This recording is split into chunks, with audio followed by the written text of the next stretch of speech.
บ่เคยเห็นบ่เคยกินได้ปลานี่เลยบ่แม่นเว้ายอกเอลีเด้เสียดายมันบ่แดงเนาะมันนั่นแล้วขยองลมเขตคุณซี่ก็ลายเลยเห็นเขามาขายเมื่อกี้นี้แต่บ้านเขาให้กระเต็กแบบเขาบ่ปั้นเลยมันบ่อันนั้นเลยมันเป็นน้ำเขาบ่ปั้นเลยมันเป็นน้ำเลยอันนี้มันกระดัดกันเลยอ๋อ4 โมงเลยจูนี่ก็คือเมนูปลาขย่องนะเพิ่นน่าจะขวบเอากาบ่เคยกินเลยปลาตัวนี้เลย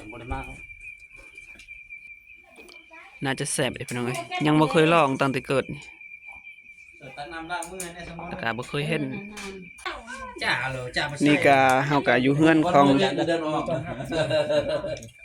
เพิ่นกาตอนรับเราเนาะเฮากาอยู่เฮือนพี่น้องของบ่าวตุกกามื้อนี้เป็นมื้อที่เขาเจ้ากินข้าวสามัคคีเนาะพี่น้องเขาเจ้าเอิ้นกันมา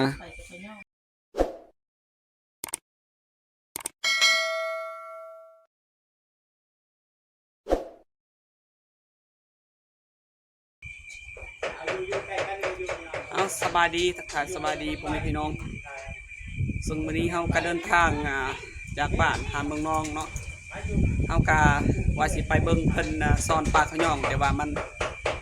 ค่ำแล้วมันมืดแล้วว่าท่านได้เบิ่งซ้ำเพิ่นเลยเอาก็เลยมาหาเพิ่นที่ว่าเพิ่นได้สอนแล้วเนาะเพิ่นได้ก็ลายอยู่เพิ่นเลยเฮาก็มาเบิ่งเขาเจ้าเฮ็ดกินเนาะเพราะว่าค่อยก็บ่เคยกินคือกันบ่เคยเห็นเพิ่นเลยเฮามาก็ซ่านี่จังว่าเฮามาแต่ตอนเช้านี่กับตอนแลงเลยสุดหลายปลาออกเสียดายเลยเพิ่นเลยเอาตอนนี้เฮาก็ไปรับชมมาเบิ่งเขาเจ้าเฮ็ดกินพี่น้องตอนนี้เฮาก็อยู่ในเฮือนของอยู่ในเมืองนอกนี่เลยเนาะเอาไปรับชมกันเลย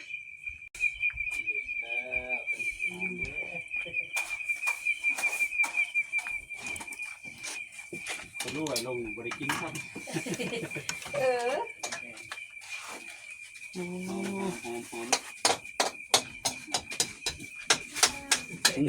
บ่เคยเห็นบ่เคยกินได้ปลานี่เลยบ่แม่นเว้ายอกเอลีเด้เสียดายมันบ่แดงเนาะมันนั่นแล้วขยองลมเขตคุณซี่ก็ลายเลย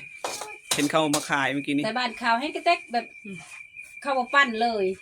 มันบ่อันนั้นเลยมันเป็นน้ำเขาบ่ปั้นเลยมันเป็นน้ำเลยอันนี้มันกระดัดกันเลยสไตล์แบบดีเนาะบ่เคยกินเลยแล้วก็บ่เคยเห็นในชีวิตหาเห็นมันดีกว่าเห็นครั้งแรกในชีวิตเลยปลาตัวอื่นเคยเห็นอยู่เพิ่นเฮ็ดเมนูคั่วอ้อเพิ่นเฮ็ดลายเมนูอยู่พี่น้องเอ้ยนั่นเด้ลูกก็มาเบิด4 โมงเลยจูนี่ก็คือเมนูปลาขย่องนะเพิ่นน่าจะคั่วเอากาบ่เคยกินเลยปลาตัวนี้เลยเพราะว่าเพิ่นเฮ็ดแล้วก็ลาบแน่เพิ่นคั่วเนี่ยพี่น้องเอ้ย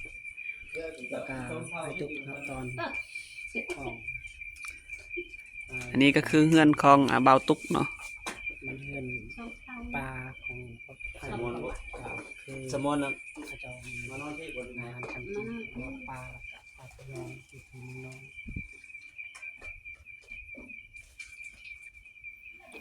น่าจะแซ่บเลยพี่น้องเอ้ยยังบ่เคยลองตั้งแต่เกิดนี่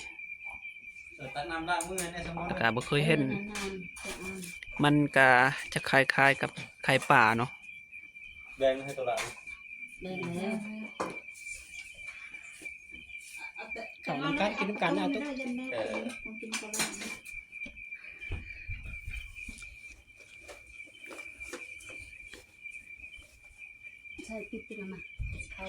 เพิ่นตอนรับเฮาเป็นอย่างดีพี่น้องเฮาก็มาครั้งแรก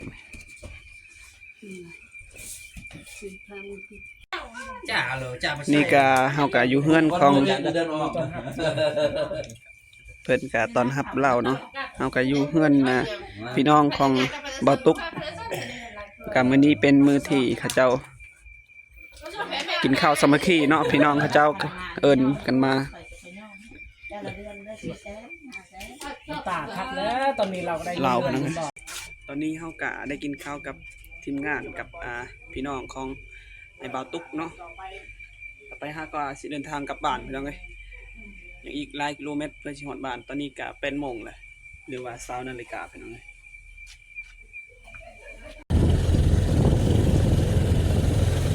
ตอนนี้เฮาก็ออกจากเฮือนของพี่น้องเบาตุ๊กเนาะเฮาก็เดินทางต่อเด้อพี่น้องเอ้ยนี่ก็คือเมืองนอกเนาะ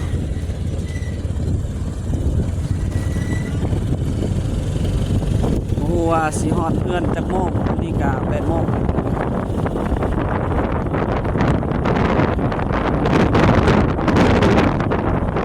วันนี้เป็นวันที่14กุมภาพันธ์ปี2026นี่เป็นวันวาเลนไทน์เฮ็ดเขาเจ้าขายดอกไม้อยู่ตามห้างเอาเข้ามาเบิ่งทางค่อยเมื่อแล้วก็ค่อยไป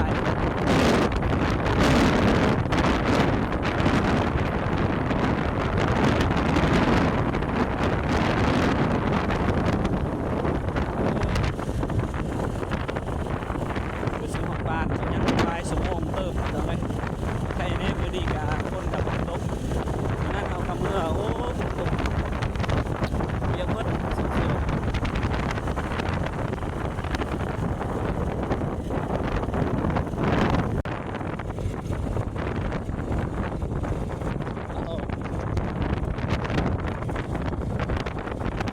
เอาก็เดินทางต่อวันนี้